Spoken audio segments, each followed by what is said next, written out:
Rémi Hugo, bonjour. On se retrouve sur une question que je vous posais hier, savoir si vous aviez peur de rentrer. Je voulais dire par là, est-ce que vous n'avez pas une angoisse, quand vous revenez, de retrouver ce quotidien justement que vous avez voulu fuir pendant si longtemps? 2 ans de voyage. Moi, j'avais pas spécialement d'angoisse, pas plus que l'angoisse que j'avais d'aller dans un nouveau pays à chaque fois. Chaque nouveau pays était une nouvelle aventure, et de rentrer à la maison, pour moi, c'était une nouvelle aventure, et ça l'est toujours. Parce que, honnêtement, pour moi, j'ai pas l'impression d'avoir une vie plus normale, plus anormale maintenant que quand j'étais en train de voyager. Donc, il y a des jours avec, des jours sans, des hauts, des bas, tout ça, et moi, j'avais pas d'angoisse spécialement. Moi, j'ai eu l'envie de partir, j'ai pas eu la peur, et j'ai eu l'envie de revenir. J'ai pas eu la peur non plus. L'envie de voir un peu ce que ça allait donner. Il n'y a pas eu une période de flottement, de réadaptation quand vous êtes rentré? Moi, je pense que je suis encore en période de réadaptation. C'est pour ça d'ailleurs que j'ai pas l'impression d'avoir une vie plus normale que quand je voyageais, parce que je pense que je suis encore en train de flottement, d'atterrissage, quoi. Et ouais, c'est encore en cours. C'est encore en train. J'ai pas encore une vie quotidienne de toute façon ici. Vous avez placé ce voyage sous le signe de la réussite. C'était l'objet d'une grande toile de 12 mètres sur 1 mètre. Pourquoi avoir choisi ce thème de la réussite?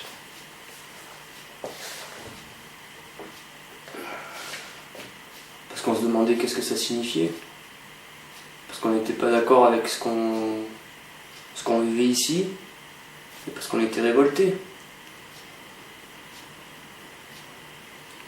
On aurait bien. Il y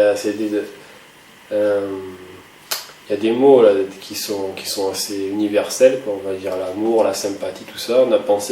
On s'est posé la question de savoir si la réussite en faisait partie, parce que c'était aussi un mot qu'on nous rabâchait, qu'on entendait toujours depuis tout petit, qu'il faut réussir à avoir tel diplôme, il faut réussir à avoir un travail, il faut réussir sa vie, réussir à avoir une femme, réussir l'éducation de ses enfants, enfin il fallait tout réussir. Et on s'est demandé si ça nous paraissait, c'était bien, parce que on se demandait si c'était universel, si on pouvait aller connecter avec les autres cultures avec ça, et en plus il y avait la part de révolte qu'on avait, on pouvait l'exprimer là-dedans. Et alors, est-ce que c'est universel ou pas, le terme réussite, ou le concept réussite? Il y a des langues dans lesquelles le mot n'existe pas, il y en a beaucoup. Surtout des dialectes. Surtout des dialectes anciens qui ont tendance à disparaître aujourd'hui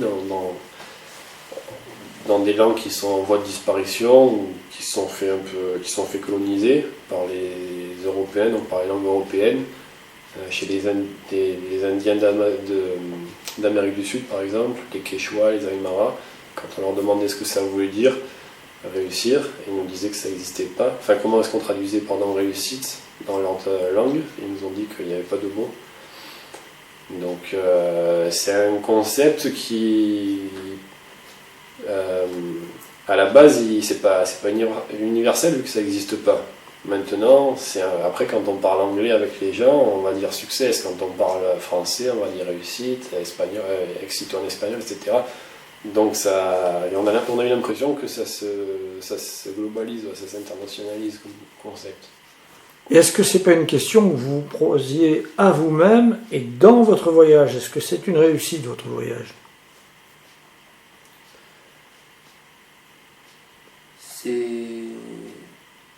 Moi, personnellement, je ne le considère pas comme une réussite. Je le considère comme quelque chose que je devais vivre et dans lequel je me suis dévoilé. Donc vous êtes allé chercher à des milliers de kilomètres ce que vous aviez en vous et que vous ne connaissiez pas. C'est ça, ouais. On a levé un voile. Pas sur tout, alors encore heureux d'ailleurs, enfin heureusement, comme ça il nous reste des choses chaque jour à dévoiler. Mais oui, on a levé un voile sur des choses qui étaient à l'intérieur de nous, qu'on soupçonnait, mais d'autres qu'on ne soupçonnait pas d'ailleurs. C'est pour ça de la remise en cause, par exemple au Timor, des parties qui sont jolies, d'autres qui sont moins belles, etc. Mais on a dévoilé. Ouais. on s'est dévoilé à nous-mêmes en fait. Et est-ce que c'est plus facile de vivre après s'être dévoilé ou plus difficile?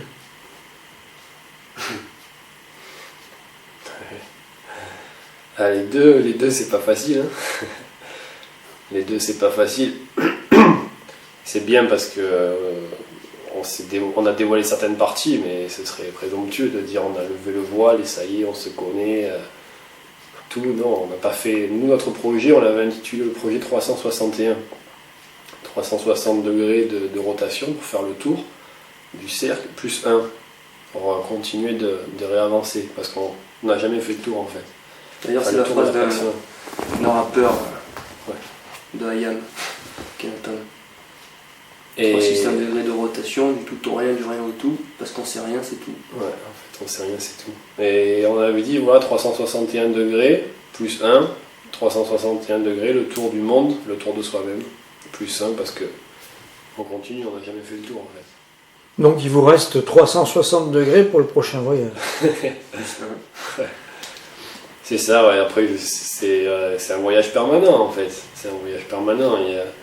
Ce qui est bien, c'est qu'on a compris qu'on n'a pas forcément besoin de faire le tour du monde pour se découvrir, pour se dévoiler, pour faire plein de choses en fait, pour se dépayser, pour faire tellement de choses. On n'a pas forcément besoin d'aller si loin.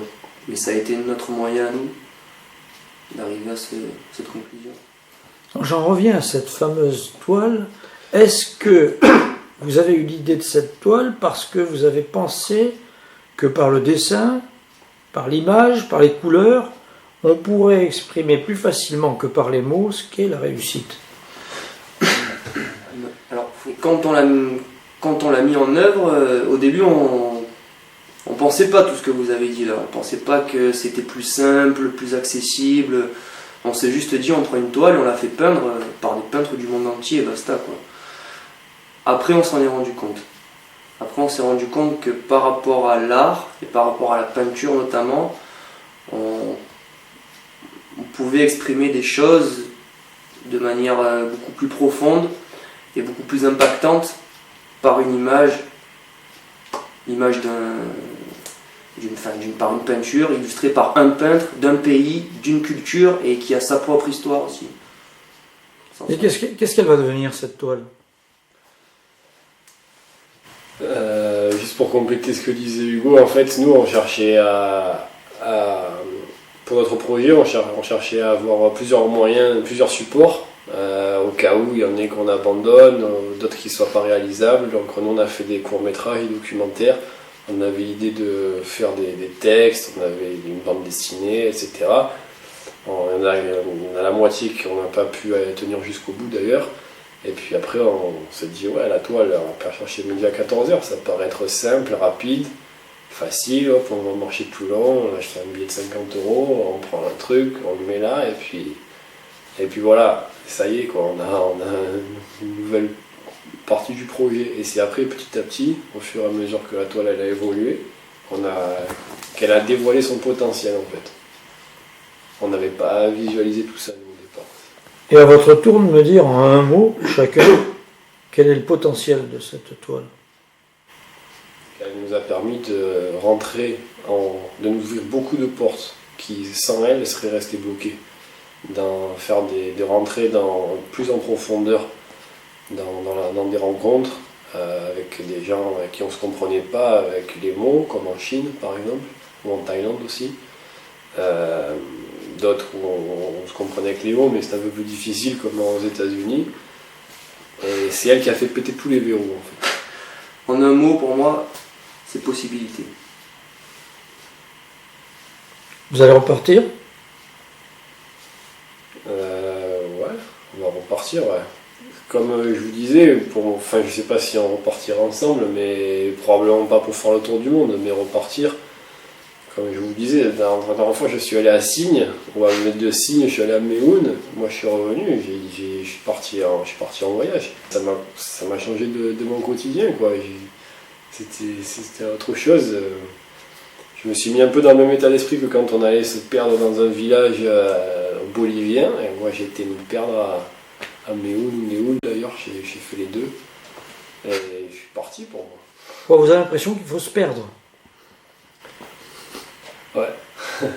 Ouais, c'est bien. C'est bien de se perdre pour se retrouver. Il faut se déséquilibrer, on va dire. C'est ça qui était important au Timor, quand on avait accentué sur le Timor, parce que c'est le fait qu'on se remette en question, qu'on se dise mais finalement ce qu'on fait, qu'est-ce que ça sert à quoi, qu'est-ce que ça apporte? Ça apporte rien. Donc une fois qu'on s'est posé ces questions-là et qu'on s'est fait ces réponses-là, on s'est retrouvé perdu. Et c'est grâce à cette perdition qu'on a pu trouver l'énergie pour continuer en fait.